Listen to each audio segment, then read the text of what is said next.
make you an artist. Similarly, one good piece of art that you collect does not make you a collector. Yeah. So it is said that you are only a collector when you do not care whether you have space on your wall for it anymore. But I think that's a quote made up by artists. Now, an art collection is seldom significant if you only have one work from one artist and one work from each artist that you collect. You was it the year before? I went to San Francisco MoMA, SF MoMA, and I actually enjoyed it much more than going to MoMA in New York.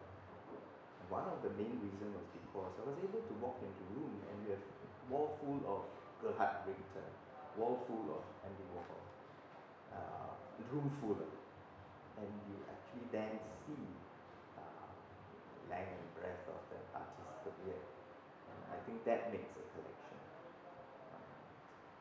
I have a motto in my life to know a few things about everything, and know everything about a few things. That is how I practice as a lawyer, and that is also how I do my art collection. Maybe that's because I'm a hoarder, so I just counted I have more than 200 artists' work in my collection. Many of which maybe I only have one or two pieces. But I do also have substantial collection of a few individual artists. Artists that I can talk about at length, I can write about if I want to. And an art collection actually is not just about artists, it actually reflects on the collector. Your personality will come out of it. I'm in Penang, so I'm very happy that Penang, if you want to summarize Penang in one word, I would say rojak, eclectic. Yeah, Penang is very eclectic. So my art collection is actually very eclectic, but that reflects my personality, and I enjoy it. So for a collector, you need to think about your resources and how you want to collect. Some collectors are very specific. Dr. Rampal in KL, he only collects paintings of Indian temples. That's specific. So you want to think about that. And you can only come to a decision when you broaden your horizon and you look at the world, not just Malaysian art, the art that you have around you. You may not be able to afford expensive art from around the world, but you need to look at that to learn. I think it's quite interesting when I got invited to this talk, and he says, "Oh, can you represent a young collector?" My first thought was, "Am I a collector?" Right? Because I guess I've just started in the sense that I used to collect what I like, right? And then eventually when you go into the art scene and the industry and you hear people going like, oh, people asking you, will the value of this work that you bought go up? And you're sitting there going, but I like it, right? So what am I supposed to do, you know? I'm still buying what I like, and I think like Dika is saying, but being a bit more aware or conscious of especially if it's at a higher income, higher price of what I'm going to bring in, whether there is a trajectory of that artist, you know. Does it take away from a bit of the just appreciating the work? I would say yes, it does. But I think then there is also the practical side, which has started to kick in on my end. And I think collecting as well has a lot to do with our disposable income, right? So the way I look at it is you've got 3-figure collectors, 4-figure, 5-figure, 6-figure collectors, right? And you ask yourself, where are you, you know? Three figure, you might not have to think so much. Four figure, then you think of the trajectory of the artist. So when all that started coming in, I was like, okay, hold on, just be very aware of how you balance that as well. And I think one thing that I really enjoy about collecting is the artists, especially artists who have something to say, because I think if they have something to say, then their trajectory is there. They will continue doing. And you will naturally be drawn to it. So before you know it, you look at it, it's like, hey, I've got 5 of your work, so yeah, I guess I am a collector, right? Yeah. I think it's interesting that that you mentioned specifically that by looking at an artist's trajectory, that kind of affects the value of how you appreciate the art. Is that a similar case for Sophia and Howard in terms of collecting for personal reasons and collecting for your gallery for resale? Could you share a bit of insight on that? As for me, I don't really separate them. I mainly buy arts that is according to my taste or my preference. If I like something that I can afford, I will just straight away go and buy it. I don't think about how I want to resell it in the future, but that would be a different story. Sometimes I see it as a sharing. Like I can give you one example. Like there was a time I bought a whole bunch of Kang Blah Blah's wooden sculptures. Very first time, I collect them and then I was showing it to my friends. So she really loves it. So she wanted to buy them all. So I was kind of struggling whether I want to sell it to her or not. Then the other friend was telling me that, oh, you should, because she have no exposure to the art world. So what you do is kind of like you are helping your friends, artist friends, to resell them. So this is how I started to start reselling my artwork. As for me, there is a great distinction actually, like between the personal collection and also what we do for the gallery. First of all, I don't remember selling anything that I've ever bought. None from the collection actually goes to the gallery as part of the exhibition. There's nothing like that. Because what we buy for our own collection is our own collection. We make sure that we really like it a lot before we buy it, and for that, you hardly want to part with them, not just yet. So for a gallery, what we usually do is on representation or consignment basis. So we work with the artist, we talk about short, medium, long-term plan. And also, it's not just one single exhibition that we talk about. If we like each other, we want to commit to each other for a longer term. So that sets the difference.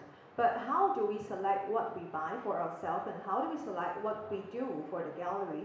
I guess one has got to really have a great vision and mission. Because for the gallery definitely has its own direction, how we want to position ourselves as a dealer and as a gallerist in this region, in this country. So, but for our personal collection, I can just buy anything because I don't have to take care of people's opinion when it comes to personal collection. I just buy what I like. And so for the artists that we represent, or for the artworks that we have exhibited in the gallery, we won't buy anything. We make it a gallery policy for all the teammates to understand and to execute in a way that we do not buy anything from our represented artists until a particular exhibition is over. So we always want to make sure that the collectors understand and they are aware of the policy, which is that they have the best to choose from. And then only will come in to choose. I wouldn't say that those remainders after the show is not good. No, it's not usually the case. But there are people who like certain things and they just don't like certain things for no reason sometimes. So we just want to come in from that perspective. Going back to Sophia and Howard, when going back to the gallery, the selection for the gallery, for perhaps Sophia first, in terms of buying young artworks by young artists, is there a particular criteria that you look out for, any certain trends that you kind of gravitate towards in terms of selection of the artwork? And how does this How is this somehow connected to your personal, because your personal criteria perhaps spills into what you select for the gallery as well. Perhaps you can share a bit on what are some of the criteria you look at. The scary keyword here is trend, for which I don't think Leo Castelli or Peggy Guggenheim or Larry Gagosian become who they are today if they chose to follow any trend. So we want to set the different vision in our small little community there in KL, in Klang Valley. So we have to jump out of the box and to look for our own direction. So we can't be doing things that other people have been doing, otherwise it won't be no point for my brand to exist. So this is why this is how we gravitate the entire selection about. But if you want to talk about our personal preference and our characters and our philosophy and our belief, so on and so forth, yes, I would say that they do play a certain role in our selection.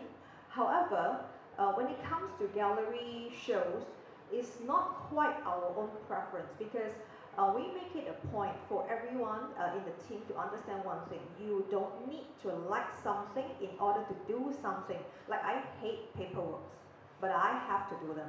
You know what I mean? When it comes to business, you just have to decide what should be done, and that's all. We just have got to do it. Not to say that I don't like my artists. I love all my artists to bits.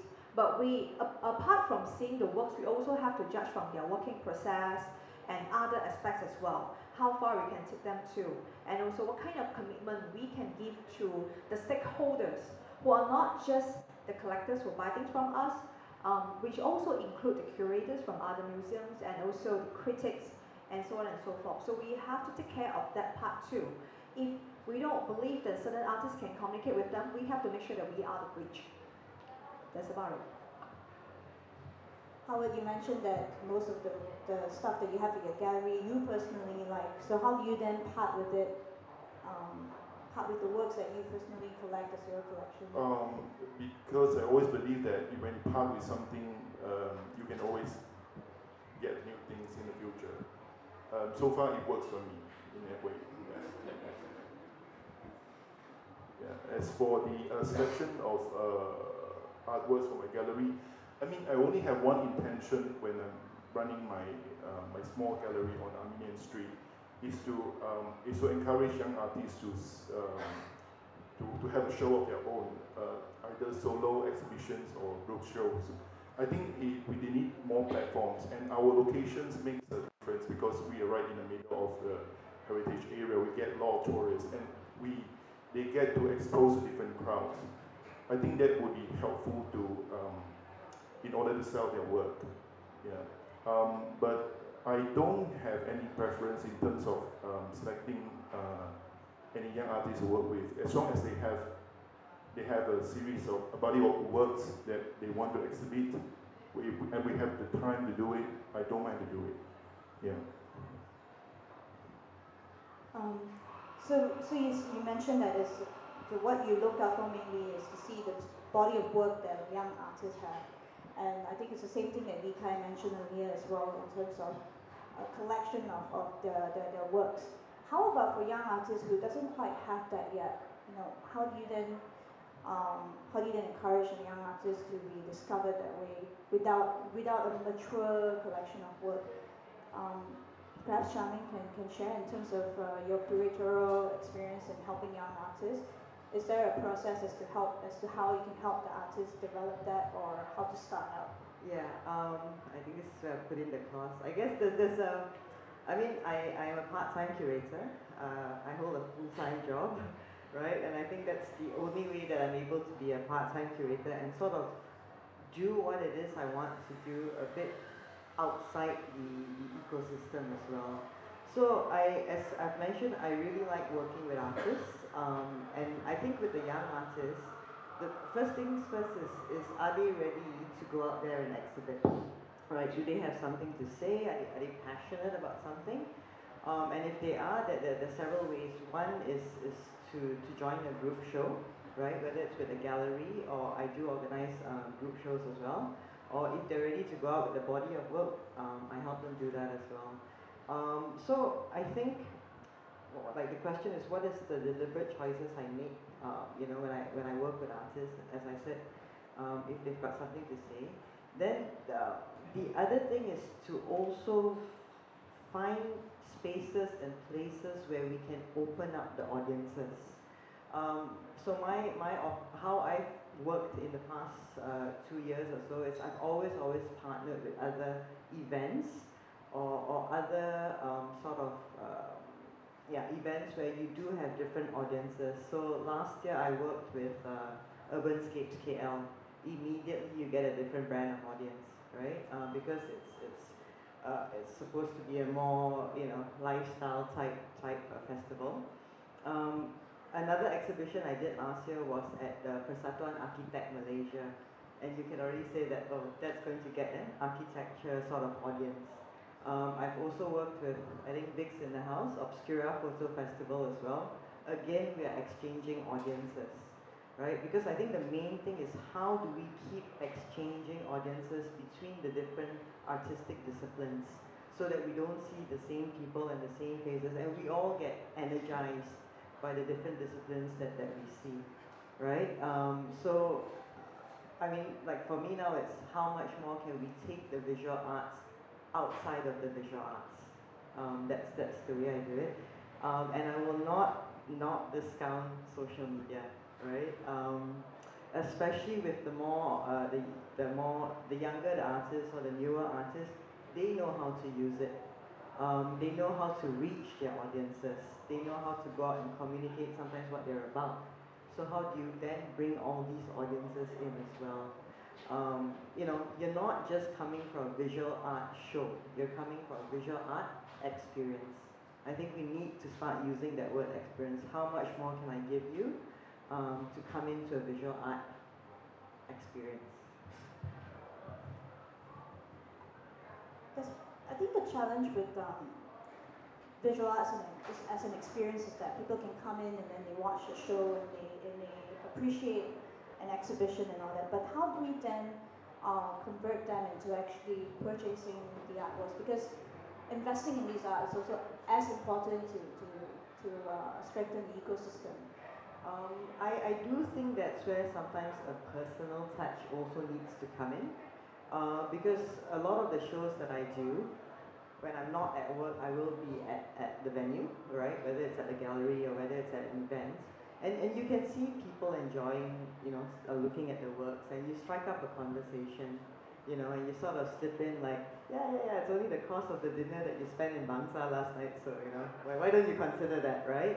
So I think when you put in a bit of this personal hooks, where people can relate to, because for a new buyer, I'm not relating the work to a certain collector or to a certain where this artist stands in the whole industry, right? It's like, yeah, that's your dinner in Bangsa last night, or yeah, that's possibly, the new Zalora dress that you might have, sort of let go of.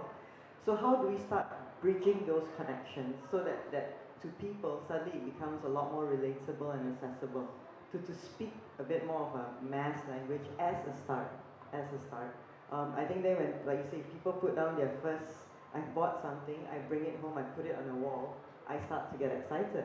I put it on this wall, what about that wall, right? So how do we throw out a lot more of these little hooks out there? Yeah, which is the space I'm sort of a lot more interested in. Do you have these kind of conversations with the artists that you work with in the curation of the shows? Yes, I do actually. Because there are artists who come with works, and then I'll look at it and go. I mean, I'm quite practical with them. Sometimes I'll be like, "It's amazing. It's an installation. Are you okay if we don't sell it?" Right? Because there is a consideration. So if you're going to do a show and there's like, if 50% of the works we might not sell because it's an installation or because it's priced too high. Are you okay with that? Right? But net, the other 50%, let's look at how we cover costs. Right? So I'm very open when it comes to talking financials with the artists. Only because I can be, as I said again, because after that, Monday 9 o'clock I go to work. Right? So however much I make in the arts, now the policy is whatever I make in the arts to buy back the arts again. right? And only if I have a space on the wall to put it up, because I don't want to start hoarding or stacking my work. Yeah.